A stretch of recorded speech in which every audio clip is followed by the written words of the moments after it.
and it, I'm supposed to report it earlier. Oh, So we're just catching up. so that's why, this kind of maybe lends itself more, because if you only have one way of traffic, crossing, you're safer. Yeah. And when you come into this two-way and there's more traffic coming and going, having that pedestrians gathering at the intersections create a safer crossing. Yeah. Okay. What about the raised, so we talked about curbless. What about the concept of the raised intersections? Yeah, Allie loves the combination of raised intersections and curveless. Okay. Allie does, and I love the idea that transition that cars know when going into a different kind of space. Yeah. Because already that raised intersection slows down some of the speeding cars. Yeah. Because it's a speed bump. It is. And down on 42nd, that intersection we get a lot of people doing donuts. A lot. Yeah. And it's been a big problem. And Allie probably noticed, and she lives near there, that the noise and the danger is there. So having some kind of a raised speed bump for cars is important. Yeah. I love it because I personally am not used to driving over them. So when I drive over them, I typically go slow, and I think it works. Do you think that is there a strong difference between just having the intersections raised or having it raised and you're going on this kind of plinth for this stage for pedestrians? I see. And honestly, we could also raise this intersection. Yeah. That would be I don't really think we easy can to do. raise 15. We cannot raise 15, right? Because of the major bus bus zero. Yeah. I would probably extend that to here, especially since the street up at 43rd is right at that intersection. Yeah. So that tree gives people that datum, that kind of pattern. And so then that would extend if we did the curveless. We would start at the intersections all the way over up to 15. Jeff, what are you thinking about raised? Yeah, I wonder, in terms of safety, like you probably have more knowledge on this. If they quickly extended raise, well, this streets, the car begin to speed once you get out. I wonder. One of the great things about narrowing, Yeah. you would not want a wide curveless thoroughfare. The wider it is, the faster people go. So you really want to narrow that space, and making it one way narrows it even more. So the more narrow you are, the slower you're. Okay. So it doesn't make sense to do purpose. Less so, I guess. I mean, and the talk of bollards makes sense. If you come down Roosevelt, those lanes are so narrow. When I'm in a car, I feel like I don't want to hit my car. So I go slow. Yeah. So if we had that edge, of bollards or something, like if you're like, okay, I might scratch my car. It's funny how I'd be more concerned about that than hitting something. Right. Yeah. You're more worried about your car than. But the result is safety for everyone. Yeah. Right. And then Allie's asking, are we considering any kind of textured pavers for the street? Yes. Textured roadways would be great. I know SDOT doesn't traditionally like to do textured paveways. But you did see the example on Capitol Hill. It's a stamped concrete, so it's still concrete. Yeah. It's not a paper. But it has vibration. Vibration. Yeah. What do you think, Jeff? Would that help? Yeah, I think it helps. But I think go back to the point. I think it does make more sense for like extended race streets to happen only in one way. It's kind of two ways to come all So for safety, for I see. unless you have like these balls. Yeah. And you can definitely do those. Yeah. Then you have to start thinking about, it's like here, you don't have posts along the parking lot. So having this long stretch with posts really will slow them down, but not. Yeah. Yeah. Anyway, so that's my Yeah. concern. And we try to focus on enforcement or signage to tell cars what to do. But the Dutch have learned if you design the street a certain way, cars will respond. And so if you narrow, if you put bollards, if you put more friction, the pavers all those things together, tell Mhm. cars what to do. You don't Yep. need to tell them by signage or by. Yeah, Mhm. So we want kind of a passive approach since we are rebuilding. yeah.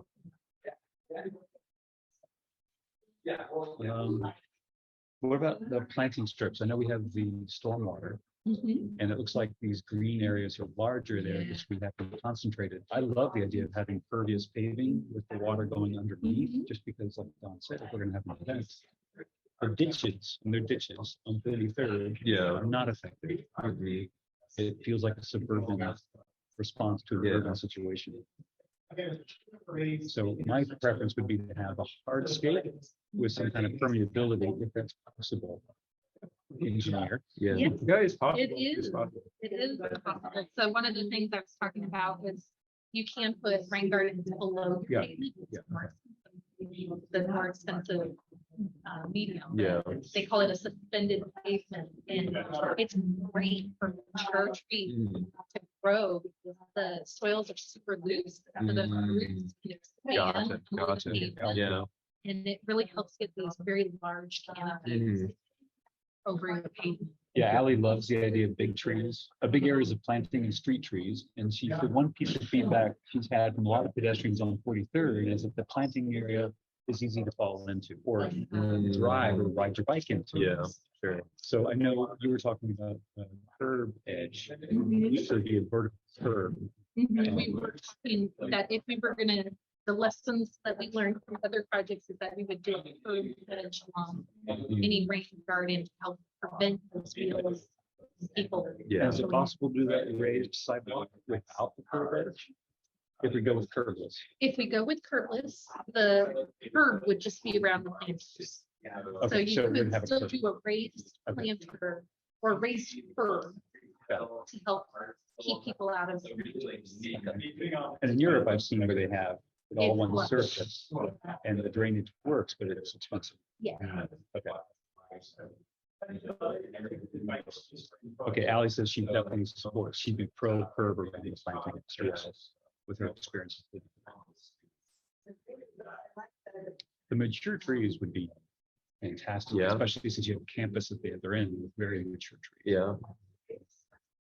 And the two trees that are in front of your building, they kind of overhang the street. Yeah. I know you said it's not good for the leaves, so we might want to choose the right species. Yeah, the leaves are absolutely brutal when it comes, when fall comes around. Okay. They're just, So everything's- species choice. Yeah. Okay.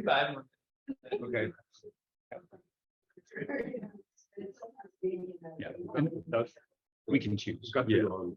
Yeah. Are there, like Don suggested, are there any other qualities that you think are missing from the sheet that we should Well, consider? we haven't talked about bikes. Mhm. We just assume that they share the road. roadways. I think that's safest for pedestrians. Mhm. You So know, that they don't hit pedestrians. yeah, Yeah. from the surveys, the first one asked how busy the street is for cars, and they said mid to low, medium to low. Yeah. And then the second survey asked how busy is it for pedestrians, and it's high, medium to high. Mhm. So if we get more pedestrians coming through there than fewer cars, Yeah. it could be negotiated. The bikes can go anywhere. Yeah. Mhm. Just Yeah. careful. Mhm. And there are different things that we could do. We could do, like, in a two-way, you can do a sharing, so they're sharing the space with the cars. It seems logical to happen there because you were saying that cars are low Yeah. to Oh, medium. yeah, definitely. If you yeah. add bikes to the road and people know this is a major bike thoroughfare, Yeah. it makes it less likely to drive. I know, but if you're doing a one-way, you could have a dedicated bike. Mhm. But it would also be, It would be one, yeah, I think. or you Like- could do two-way, actually. It just is a wider bike. Slightly wider. Yeah. It's not like- You could do one way for cars and then a two-way bike lane, but it's more paved space dedicated to Bikes. bikes and Yeah. vehicles Yeah. than this. Do you Yeah. think that this would work if it was more ambiguous, like a Brunert, where bikes and the cars are one way, it's delineated, Yeah. bikes and pedestrians can go anywhere? Yeah. Yeah, I mean, is that the best way to make sure there's plenty of sidewalk space for those amenities? I don't know. It's a scenario that people may not be familiar with. It's something that they have to kind of get accustomed to. Yeah. Yeah, but it works. I know in places that were work, but people have been doing that for a long time. Yeah, Right, yeah, right. yeah. You think of like the type place market, we have that road Right. goes through, it's Mhm. one way. And pedestrian are just all Right. over Yeah. the place. And Yeah. your delivery trucks, right? Mhm. Like you can never drive down it Yeah, unless you are from around here and accidentally go there. sure, sure. Because you'll get stuck behind a delivery truck and Yeah. all these pedestrians. Yeah. And that could happen when you Mhm. do the curbless because you're allowing it to be more porous. It's easier to Yeah. cross. Yeah. I think we're gonna Yeah. meet up. Do you guys mind putting your name on top of yours and then we'll take those in. And Ally, thank you for joining us. We're gonna go ahead and join back the rest of the group and so I'll plug you in and you can see the whole room. Would you mind summarizing? Summary? Sure. Sorry to put you to work. Unfortunately, I have to run to work. Oh, thank you for coming. No worries. And then Thank you, Ally. I might be even be able to make it on Friday. Okay, and you can join remotely. too, Yeah, if it works, but- I'll try to. I'll just check my schedule because I got a flight at 3 o'clock.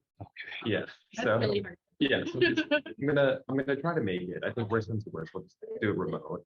Okay, Um, and then I can also relay your comments Yeah, here. yeah. If you and can. then I'll is it okay if I just shoot you a text, Corey, then you know if I can make it or not.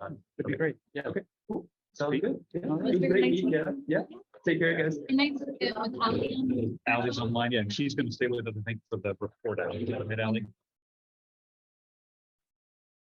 Okay, I'm gonna go ahead and connect us.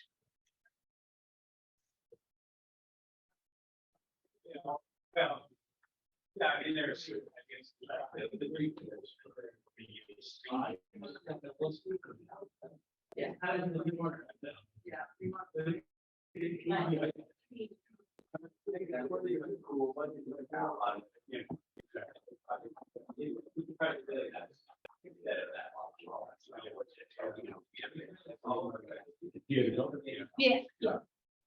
So you can do like.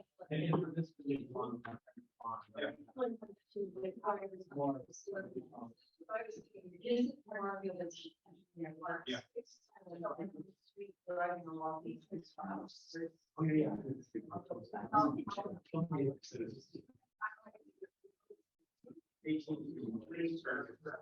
So you could use the parking lane and that could also use the video. Okay. Let's have to go over this. Yes. Okay. All right. And then he's sticking with that. All right, let's take it to that. So. You guys can start. Yeah, I think we're ready. Oh, we're ready. Okay.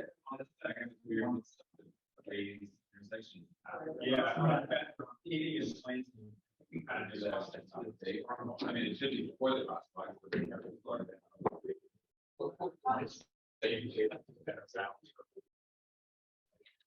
Which?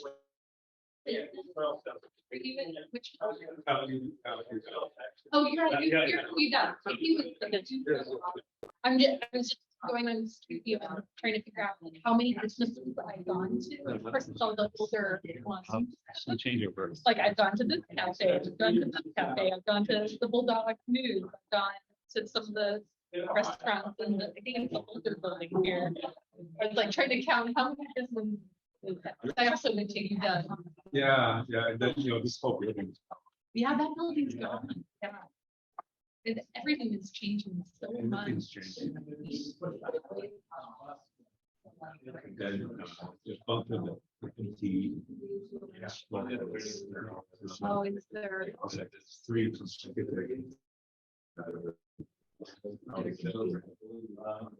Are they bringing me not tearing those down or are they? So I think they split this.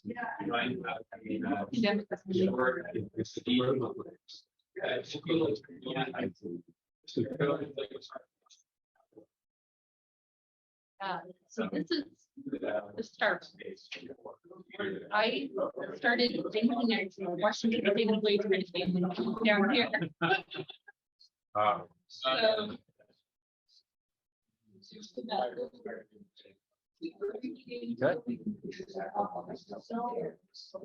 Thanks, everyone. Kevin, would you like to start?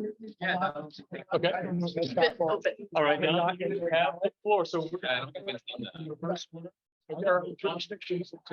Oh, yeah. All right, everyone, we're gonna start with the rapid phase report back for each group. So this group is gonna report back first. I'm gonna give highlights of our conversation. And then each group can have about 3 minutes. We were definitely mixing and matching, so bear with us for a second. We really liked the amount of, some of the options that gave a lot more pedestrian space. We thought about it, like, where do the pedestrians want to be walking versus spending time? And we were looking at the intersection of, we used concept 2, for example, but where, the intersection at the Ave, where you have people walking down and maybe you're able to capture them and pull them off the street and have them stay, maybe having less parking and less landscaping in that zone, and push some of that stuff that's a little bit further out towards 15th and towards Brooklyn. We like the idea of capturing the sunlight on the lower side of the street, but we also saw the opportunity of maybe sticking parking in front of the apartment building so we don't keep those people up at night with tables and chairs and activity, or maybe putting plantings there. We thought that there was not much difference in the parking between the different options, and we're talking about 10 or 13 spaces. So we thought that that was in the zone, maybe we, somewhere between 8 and 13, and maybe they're temporal, so not everything's happening the same during the same hours. So maybe at night, things are less for delivery and maybe more for parking. Safety was a big concern. A lot of folks didn't feel safe walking, especially on the further west portion over by the church. We thought lighting wasn't really a topic we were getting into today, but it's super important to think about how lighting could really change some of these outcomes. The programming is, the bones are less about that, but also important. We talked about the space on the ground for things to happen and just reinforced what you were saying about maybe finding ways to put some of that infrastructure underground so we got more people space. We talked about the benefits of the curbless and how that feels very pedestrian friendly, but also leads to folks who are just walking on their phone, maybe stumbling into traffic. So using paving colors to maybe delineate if we do go curbless, so you can kind of have a visual both for cars and for people walking, that you don't stumble in the street by accident. The other part about the curbless was, I think one comment was that we haven't really gotten it right in a lot of places. And so thinking about how we design it so that cars don't just pull onto the sidewalk and park, and maybe we don't have gradual ramps coming up into that area. Maybe it's more like a curb cut where it really wakes the driver up if they're going to drive onto that space.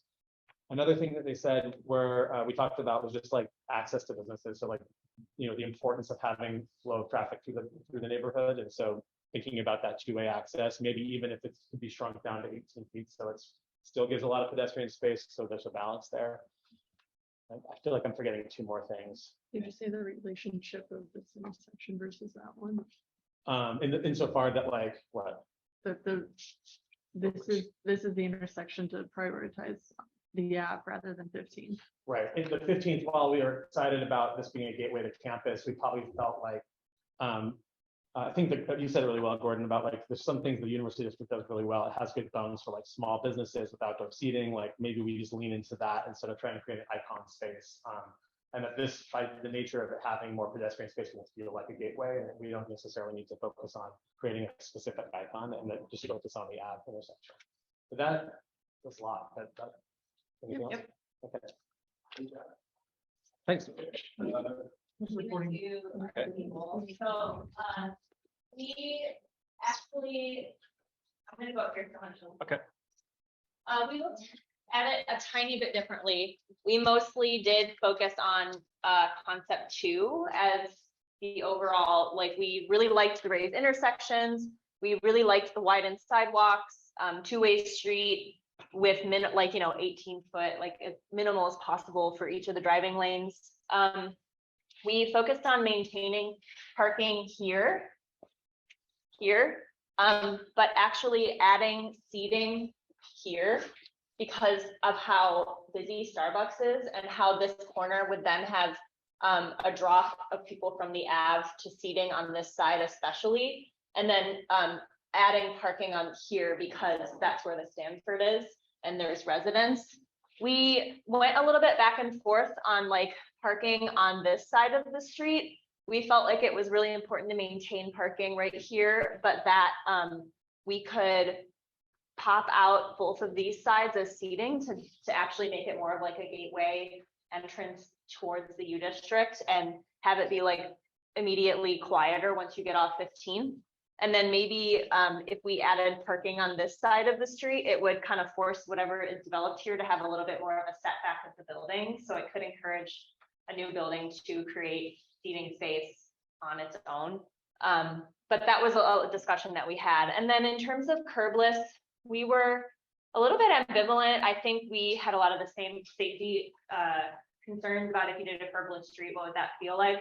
We did say that we felt like this street was a little bit more traditional, so maybe curbs fit the character of the street a little bit better, considering that the sidewalks are going to be wider and more contemporary anyways. But I think we kind of went back and forth in curbless also because of the ability to hold events would be easier with a curbless street, but potentially like that the ability to hold events matters more with like where fixed amenities are on the sidewalk than whether or not there's a curbless street. So oh, and then the other issue we talked about was the soil cells, planting, stormwater, and the main thing was we were really interested in the paving options, having soil cells below pavement, primarily because we've learned on 43rd that the dirt brings a lot of rats, and this alley in particular is really, really trash, has trash challenges. So how can we eliminate, I'm not saying rats will go away, but like how can we eliminate opportunities for them to access the surface through things like dirt? Did I miss anything? I would just add, Katie, that one of the things we talked about just adds layer to what she's saying. And the diagram to me is simple: is favor people space on the east side of the block here and the east side of the block here. Yeah. So you're pulling the campus down in with the greenery, so you can really imagine that as a gateway and capitalizing on that you call it nature of Harrington Lawn. It's business-like in the front. You have an opportunity at one parcel is redeveloping to push that back, so you can take care of your cafe space, then wrap people around, so people space again, east half favorite for people, business end in front of apartments, and the church and businesses here. We know that there's some challenges there. I know Pete's here with the drop nature and the limited ability to do cafe seating, but that was a diagram started to resonate with us at a very simple, making this really bold moves for people and cars and balancing the two. So I think we had some really similar concepts. One of the things we wanted to promote was pedestrian spaces going up the alley. So we were wanting to switch this concept down so that you're making more pedestrian friendly space going up the alley. And same kind of concept, we were thinking the parking is better suited in front of the apartment building.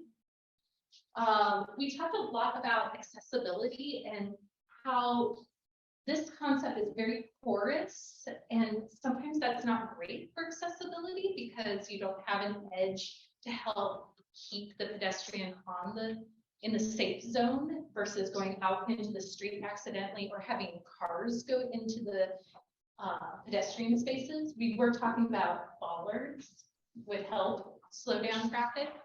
We're worried that if you did a curbless street on a two-way, that traffic would be faster and less safe for this more porous condition. Let's see, what else did we say? We talked a lot about the consensus was not having long-term parking, but limiting it to like a 15-minute unload and load type of parking. We were also talking about if we do planters, we want a raised curb. So even in the curbless condition, a raised curb around the planters to help with accessibility. There's issues where a wheel might fall into, like if we had a swale, depressed landscaping, or even just in landscaping in general. So we liked the one-way because it caters to slowing traffic, quieter, makes it more pedestrian zoned.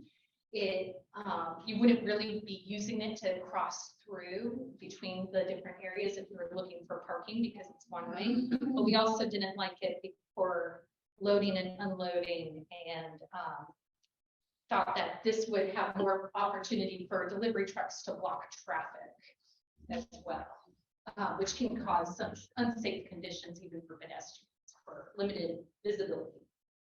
We were talking about species of trees that the leaves are really hard to maintain as they're dropping. Let's see. Am I forgetting anything? So we talk a lot about loading and unloading deliveries are more in the morning, and maybe the lunch and dinner being more needing to get people in and out. Let's see. Oh, we talk about if we were to do the curbless, we want to take this intersection and drop it down so that this is also raised. And let's see. Oh, and in this concept, we're talking about that there's maybe a little bit too much rooms, that the longer spaces might promote, be better for events. And we also talked about how if it was one way, it would be more, people would be more conditioned to having that closed off for events because it's not a place for moving traffic. It's more, you would be going here for local access. Let's see, did I miss anything? We want more hardscape for pedestrians, so no swales. Talk about falling into the swales for accessibility. Let's see. I think that's it. I think there was one other thing if it was a one-way street, then it'd be local traffic only. Yeah. Or it'd be encouraged that it should be local traffic, which might help people for, if there's no real parking on that street, maybe they wouldn't drive down as much, reduce traffic. The parking, they think we prioritize it, so loading is the highest priority, and then maybe 5 to 15 minute zone for deliveries, pickups, food. Even Pete, who runs a restaurant, when they make their own deliveries at Costco, they'll come for about 5-10 minutes, load, unload, and leave. So they wanted to, they all said, I think we all kind of agreed that long-term parking is probably unnecessary on 15. So that was probably one of the things. And we look at the temporal, throughout the day, deliveries might be in the morning, and then after lunch, then it would be focused on food pickup and deliveries, and at nighttime it could be opened up for longer term parking if we wanted to. Thank you. So any other comments? There is one now, and I'm just wondering if you could quiet it down, could it be a stop sign instead of stop light? Yeah, the 408. Yeah. It's block traffic flow on the app. There's so much behind the stoplight. There's always that. Always stop there, of course, cars all the way down, but also some cars just sitting there. If we look at the number of pedestrians who actually cross that street, the car might be sitting there for 5 minutes, waiting to get a chance to go, plus that support. So that's kind of the reason we're sticking lights as opposed to always stop. I still think it's worth piloting. I feel like it's I don't know, it's just the bus is slow. I know that people don't believe it. The street with all those holes and things, and the whole, yeah, that's a whole other. So general questions on your feeling, do you think that we're going in the right direction, or is there some excitement to see what we look at for the final option, make some decisions at our next meeting? Does that feel like we're going in the right direction? Is there anything that would help us get there? Well, I think, any of the options is a huge improvement over an existing. Yeah. Yeah, we got It's a little large. I think there's a lot of, there was some differences in what I heard from the difference, but there's a lot of consistency among the groups responding to. It sounded like there's a general orientation toward concept two, but then rearranging awareness where we're prioritizing pedestrian and space. Yeah, not so much passion for a curbless.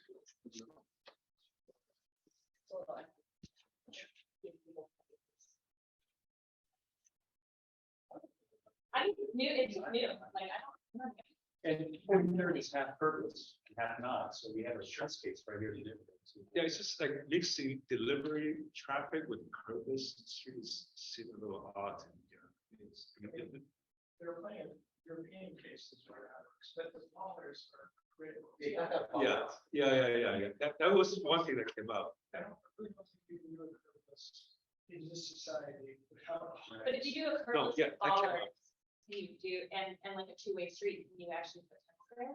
Bollards are then. Maybe the balls are movable, or maybe they're. Yeah. Just, It just prevents, it just presents another piece of street partnership. In that case, you're kind of rolling on, you have to get limited. It's just a better design. The stalls are. I guess, yeah, you. Yeah. Oh, we have to set up a process. Yeah. So I'm please, sure more about this. so please encourage anyone to participate in the survey online. We have both of them up there on the website. You can take a look at it. And we'd like to get as many comments as possible because, you know, we want to bring as many people as possible to the street, the district. You have the meeting for the next one on, I forget what date it is, March, no. April. Yeah, I tried to pull this one up, Kevin's. It's on my phone. Sorry. Yeah, so, yeah, not far away. Okay, but you've got the calendar. April 5th. April 5th, okay, thank you. And I think it's gonna be at the church right on 42nd Street, so we'll get a chance to be on site at the next meeting. That I'm going to host. Feel free to take any food with you, because I don't want to take it home. Thank you so much for joining us, and looking forward to seeing you at the next one. Thank you very much. Thanks, everyone. Thank you. Thank you.